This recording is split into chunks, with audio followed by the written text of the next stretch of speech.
بسم اللہ الرحمن الرحیم۔ شروع اللہ کے نام سے جو بڑا مہربان نہایت رحم کرنے والا ہے۔ حضرت آسیہ مصر کے بادشاہ کی بیوی اور مصر کی ملکہ تھی۔ خاتون اول کے دریائے نیل کے کنارے عظیم الشان محلات تھے۔ ننھے موسیٰ نے ان کی گود میں پرورش پائی ہے۔ اس محل میں ننھے شیرخوار کی حیثیت سے آنے والے موسیٰ جوان ہو چکے ہیں۔ جی ہاں، اب انہیں پیغمبری بھی مل چکی ہے۔ فرعون کے ساتھ مناظرے ہو چکے ہیں۔ جادوگروں کے ساتھ حضرت موسیٰ علیہ السلام کا مقابلہ ہو چکا ہے۔ جادوگر مسلمان ہو چکے ہیں۔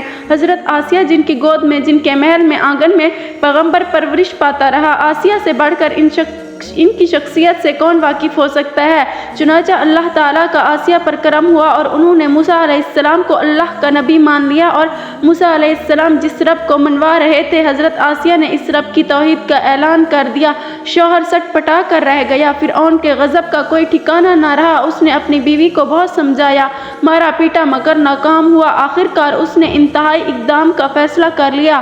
اس نے اپنے اہلکاروں کو حکم دیا کہ مصر کی ملکہ کو لکڑی کے تختے پر لٹکا کر ہاتھوں اور پاؤں میں لوہے کی میخیں ٹھوک دیں۔ اسی عمل کی وجہ سے اللہ تعالیٰ نے فرعون کی فرعونیت کا ذکر کرتے ہوئے اسے میخوں والا کہا ہے۔ ترجمہ: تو نے دیکھا نہیں تیرے رب نے فرعون کے ساتھ جو میخوں والا تھا کیا کیا؟ کی جانے اسی پر بس نہیں کیا۔ ظالم فرعون کے حکم پر حضرت آسیہ کو تپتے ریگستان کی دھوپ میں پھینک دیا گیا۔ فرعون دورہ کرتا رہا اور کہتا رہا کہ اب تو باز آ جا، محلات کی شاہی زندگی تیری منتظر ہے۔ مگر آسیہ پر اس کا کوئی اثر نہ ہوا۔ اثر کیسے ہوتا؟ جب حضرت آسیہ کے ساتھ یہ سنگین ظلم ناقابل برداشت ہوا تو اللہ کی رحمت شامل ہو گئی۔ چنانچہ جب فرعون اور اس کے کارندے حضرت آسیہ سے الگ ہوتے تو سخت دھوپ میں حضرت آسیہ پر فرشتے اپنے پروں کا سایہ کر دیتے۔ امام ابو علی اپنی حدیث کی کتاب المسند میں یہ روایت حضرت ابو ہریرہ کے واسطے سے لاتے ہیں کہ جب حضرت آسیہ نے اپنے رب کریم کی طرف اپنے اوپر یہ کرم دیکھا تو اسے اپنے رب کو پکارا اور کہا۔ ترجمہ: میرے پروردگار، میرے لیے اپنے پاس سے جنت میں ایک محل بنا اور مجھے فرعون اور اس کے اہلکاروں سے نجات عطا فرما اور ان ظالم لوگوں سے میری جان کی خلاصی کر۔ حضرت ابو ہریرہ سے مروی ہے، اللہ تعالیٰ نے جنت میں آسیہ کو اس کا محل دکھا دیا۔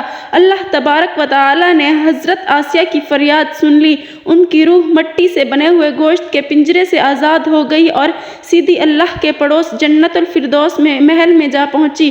جب کوئی اللہ کی توحید کے لیے اللہ کے راستے میں ڈٹ جاتا ہے تو بعض اوقات اللہ تعالیٰ اپنے مومن بندوں کو دنیا میں ہی عجب نظارے کروا دیتا ہے۔ حضرت آسیہ کو بھی رب کریم نے دنیا ہی میں جنت کا محل دکھا دیا، فرشتوں کے پروں کو ان پر سائباں بنا دیا۔ حضرت آسیہ کے اس عظیم کردار کو تمام مومنوں کے لیے ایک مثال قرار دیا۔ ترجمہ: اللہ تعالیٰ فرعون کی عورت کو مومنوں کے لیے مثال بیان فرماتے ہیں۔ سورۃ التحریم میں دعا ہے کہ اللہ تعالیٰ تمام مسلمانوں کو حضرت آسیہ جیسا پختہ ایمان اور استقامت عطا فرمائے۔ آمین ثم آمین۔ ناظرین محترم، امید کرتے ہیں کہ آپ کو ویڈیو پسند آئی ہوگی۔ مزید اس طرح کی اسلامک ویڈیوز دیکھنے کے لیے ہمارے چینل کو سبسکرائب کریں۔ جلد ہی حاضر ہوں گے ایک نئی ویڈیو کے ساتھ۔ تب تک کے لیے اپنا خیال رکھیے گا۔ اللہ حافظ۔